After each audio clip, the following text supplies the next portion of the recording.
박규락 교수입니다. 미국과 중국의 갈등이 점차 격화되고 있습니다.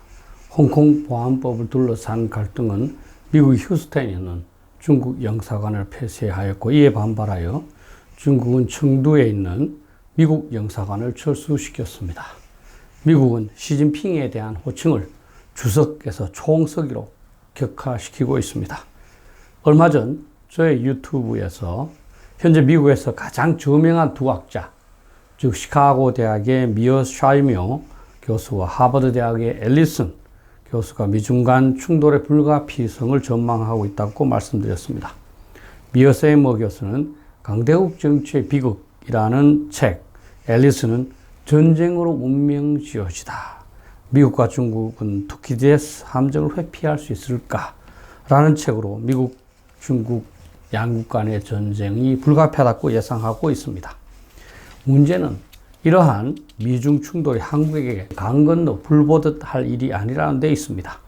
한국은 미국과 동맹관계이고 중국은 항구의적인 북한과 동맹관계라서 미국과 중국이 충돌하면 남북한도 연루되어야 하기 때문입니다.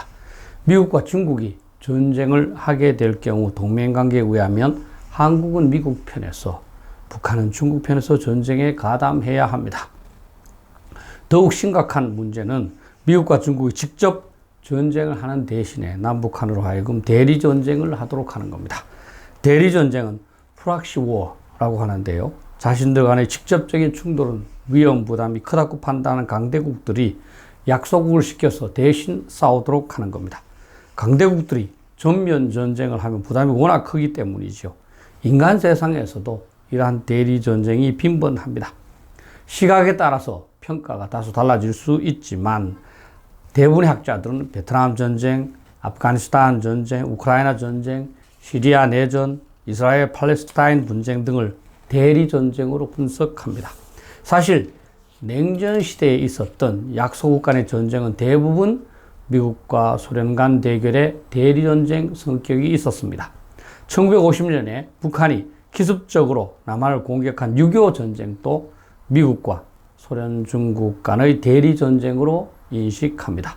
심지어 현재의 북핵 대결도 미중, 미러 강대국 경쟁이 한반도 차원에서 진행되는 대리전쟁으로 보는 사람도 없지 않습니다. 현재 북한은 상당수의 핵무기를 보유하게 되었을 뿐만 아니라 적화 통일의 의도를 포기한 적이 없습니다. 중국이 조금만 부추기거나 지원하겠다고 약속하면 남한을 공격할 겁니다. 그렇게 되면 남한을 보호하기 위하여 미국이 개입하지 않을 수 없고, 결국은 남북한 간의 전쟁은 미국과 중국 간의 대리전쟁이 되는 것이지요. 당연히 우리로서는 대리전쟁을 피하고 싶겠지만 국제정치는 강대국이 주도하기 때문에, 특히 북한의 경우 대리전쟁이든 말든 한반도를 공산화하면 된다고 생각하기 때문에 실제로 미중 간의 대리전쟁이 한반도에서 발생할 가능성은 매우 높습니다. 인정하기 싫겠지만 6.25 전쟁이 동서진영 간의 대리전쟁이라면 현재 남북한은 그의 휴전 상태라는 점에서 대리전쟁 상황은 현재도 지속되고 있다고 볼 수 있습니다. 비록 미국과 소련을 중심으로 하는 냉전은 종식되었으나 공산주의와 자유민주주의 이념의 대결이 종식된 것은 아니고, 최근 중국과 소련은 긴밀하게 협력하면서 미국에 대항하는 적대적인 관계를 유지하고 있지요. 미국이 이들 국가와 대결 관계임을 인정하기 시작했기 때문에 냉전 시대의 대리 구조가 부활하고 있는 것은 분명합니다. 또한 한반도에서의 대리전쟁 없이 미국과 중국이 대만이나 남중국해에서 직접 군사적으로 충돌하더라도 이 두 개국 간의 군사적 충돌은 금방 주변의 국가로 확산될 수 있습니다. 미중 양국은 이미 다수 국가들과 동맹조약 또는 동반자 관계를 맺어두고 있고, 대결이 격화될수록 주변 국가들을 자신의 진영으로 끌어들이고자 노력할 것이기 때문입니다. 또한 북한은 그러한 기회를 활용하여 한국을 공산화하고자 하겠지요. 현재의 상황을 평가해 볼 때 미국과 중국 간의 대리전쟁이 한반도에서 발생할 가능성은 낮지 않습니다.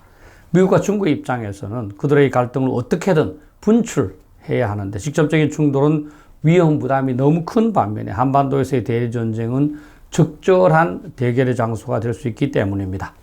미국과 중국의 국력이나 군사력 차이가 크긴 하지만 중국 근처에서 전투가 벌어진다면 중국이 열세하지 않을 수도 있습니다. 미국은 원거리에서 전투력을 이곳으로 이동시켜야 하고 유럽 쪽의 군사력을 아시아로 모두 전용할 수는 없기 때문입니다. 미국의 저명한 안보 관련 연구소인 랜드에서는 핵 능력을 제외한 9개의 핵심 군사작전 수행 능력을 대상으로 미중 양국군의 우열을 비교하고 있습니다. 그 결과 중국 본토에서 떨어진 곳에서 전쟁이 벌어질 경우 9개 작전 수행 능력 면에서 미국이 매우 우세 2개, 우세 3개, 동등 4개로서 압도적입니다. 그러나 중국 근처에서 대결할 경우에는 미국 매우 우수 0, 우세 3, 동등 4, 중국 우세 2로 우열이 크게 달라집니다. 즉 표에서 보시는 바와 같이 거의 대등해진다는 얘기입니다. 이런 상황을 감안해 볼 때 단기적으로 중국은 미국의 압박을 인내하면서 대결을 자제할 것이나 장기적인 대결을 준비할 가능성이 높고 타이완이나 한국 등 자신이 유리한 상황일 수도 있는 지역에서 대결을 선택할 가능성도 배제할 수 없습니다. 나아가 북한이 단독으로 전쟁을 발발하여 중국의 개입을 유도함으로써 대리 전쟁의 성격으로 변모시킬 가능성도 없지 않습니다. 북한의 입장에서 중국이 전쟁에 동의하지 않을 것이라고 판단하였을 경우인데 전쟁을 벌여놓으면 중국도 개입하지 않을 수 없다고 판단할 수 있기 때문입니다. 특히 6.25 전쟁 때는 미국만 핵무기를 보유하고 있었기 때문에 재래식 무기에 의한 제한전쟁이 가능했지만 지금은 미국, 중국, 북한이 핵무기를 보유하고 있어서 한반도에서의 전쟁이 핵전쟁으로 비화될 가능성이 무척 높을 겁니다.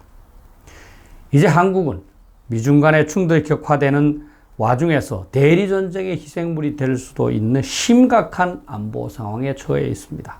상황이 이러함에도 현 정부는 상황의 심각성을 전혀 이해하지 못한 채 태평하니 걱정입니다.